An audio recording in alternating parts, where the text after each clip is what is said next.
Personal విషయాలు, professional విషయాలు అన్నిట్లో సఫర్ అవుతున్నామండి. బిడ్డ ఉంది, చంటి బిడ్డ ఉన్నాడు.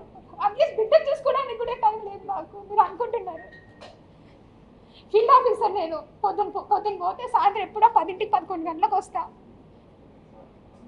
ఏమన్నంటే అటిట్యూడ్గా మాట్లాడుతుంది అంట. ఎక్కడండి అటిట్యూడ్? నేను పెట్టానండి ఆస్క్ త్రూ కోర్ట్ అని నేను పెట్టాను. అతను డబ్బులు అడిగినప్పుడు ఆస్క్ త్రూ కోర్ట్ అని పెట్టాను. So now it is over. ఆయన నన్ను ఏం హరాస్ చేస్తున్నాడో ఏంటో ఓవర్. ఇప్పుడు నేను సుభాష్తోనే ఉన్నాను అనడానికి మీకు ఇది ఒక ప్రూఫ్. ఇది రీసెంట్గా బాబుకి ఒక ఫోటో షూట్ చేయించాం మేము.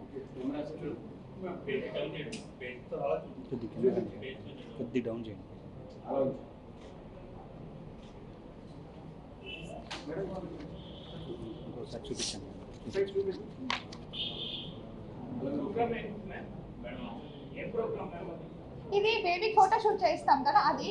అండ్ ఇంకా బర్త్డే పార్టీ అండ్ మా అత్తమ్మ వాళ్ళు అందరం కలిసి బేబీకి నేమ్ సెరమనీ, తర్వాత ఫుడ్ ఫీడింగ్ అన్నీ చేసినాము. అది ఓకే, అది నేను చూపిస్తాను. మేమిద్దరము కోర్టులో ఫైల్ చేస్తున్నాం కదా. ఇదిగోండి మ్యూచువల్ డైవర్స్ ఫైల్ చేసిన కాపీ. మా అడ్వకేట్ గారు సతీష్ కుమార్ గారు విశాఖపట్నంలో ఉంటారు. ఆయన మీరు కావాలంటే మీరు ఆయనతో కూడా మాట్లాడవచ్చు. Whether we file or not. And numbering కూడా అయింది. ఆ నంబర్ కూడా చెప్తాను నేను మీకు కావాలి అంటే. దిస్ ఇస్ సార్ ఏప్రిల్లో సార్, ఏప్రిల్లో ఫైల్ చేశాము. ఇయర్ 2024 ఏప్రిల్లో mutual divorce. For mutual divorce కూడా ఆయన 1 year నన్ను డిమాండ్ చేశాడు. నా దగ్గర అంత లేవని కూడా చెప్తున్నాను. నా దగ్గర నుంచి ప్రామిసరీ నోట్ కూడా రాయించుకున్నాడు.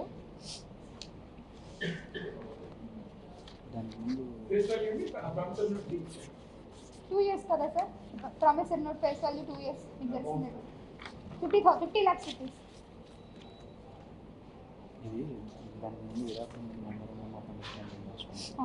విడాకుల ముందు మేము అడ్వకేట్ దగ్గర ఫైల్ చేసాము. అప్పుడు ఒక MOU రాసుకున్నాం.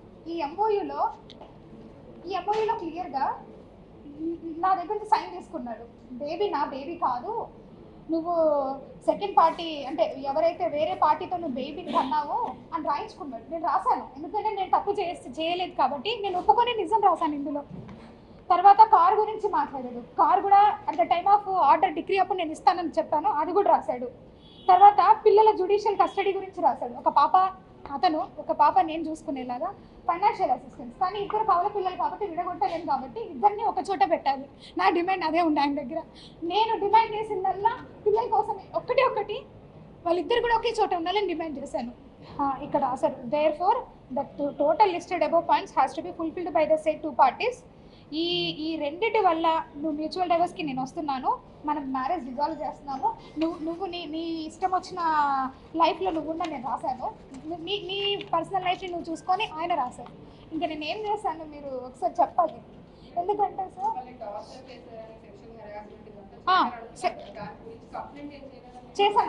చేశాను నేను మదన్ మోహన్ పైన. ఇది కాదు సార్, ఇక్కడ ఉన్నాయి. ఇందులో నేను ఇంకొకరు భార్య అని తెలిసిన తర్వాత, ఇంకొక బిడ్డకి తల్లి అని తెలిసిన తర్వాత కూడా అతను విజయవాడకు వచ్చినప్పుడు నన్ను హోటల్కి రా నాతో సెక్స్ పార్టిసిపేట్ చేయి, అది కూడా ఉంది. నేను నా డిపార్ట్మెంట్కి వెళ్ళొచ్చిన తర్వాత వెళ్ళాను, పోలీస్ స్టేషన్కి వెళ్ళాను. నన్ను మెంటల్గా హరాస్ చేస్తున్నారు అని చెప్పాను. ఇంత మొత్తంలో ఇదంతా స్టోరీ నేను కోర్టు ద్వారా వెళ్ళుండొచ్చు. ఎందుకంటే నేను కూడా ఒక లీగల్గా ఒక అడ్వకేట్ని. నా education background BA LLB. So అందు గురించి నేను ఎందుకు అతని మీద క్రిమినల్ కేసు ఎప్పుడు ఫైల్ చేయలేదంటే, నాకు ఆల్రెడీ విడాకుల పత్రం రాసిచ్చేసినాడు. ఎందుకు రాసిచ్చేసినాడంటే section 498 it's a criminal offence for matrimonial ఇష్యూస్లో మీకు అందరికీ కూడా తెలిసింది. అది కనుక ఒకసారి ఫైల్ అయిపోతే ఎట్టి పరిస్థితుల్లో పాస్పోర్ట్ రాదు, ఎట్టి పరిస్థితుల్లో వీసా కూడా రాదు.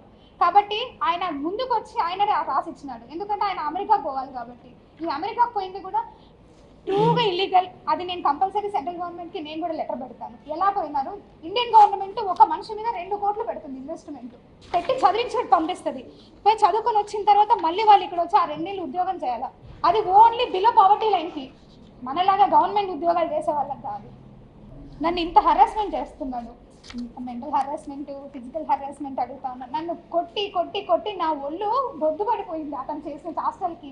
నేను ఇంకా లా చదువుతాను అప్పటికే. కడుపుతున్నప్పుడు కూడా కొట్టాడు. ఇంకేంటి నేను అదంతా ఎందుకు ఉండాలి? కడుపుతున్నప్పుడే చెప్పిన నేను మా వాళ్ళందరికీ, నేను ఉండనంటే ఉండను, మీకోసము పిల్లలు ఉండే వరకు నా బాధ్యత కాబట్టి నేను ఉంటాను. ఎందుకంటే ఇంత పొట్టండి, ఇంత పొట్ట కవల పిల్లలంటే. నా స్ట్రెచ్ మార్క్స్ ఇక్కడి వరకు ఉంటాయి, తెలుసా మీకు? అరే ఎట్లా మాట్లాడతారంటే అసలు ఎలా ఇది సాధ్యం? విజయసాయి రెడ్డి సార్ ఎంత పెద్ద మనిషి ఆయన. మరి ఆయన వయసుకి నా వయసుకైనా తేడా లేదా కనీసం?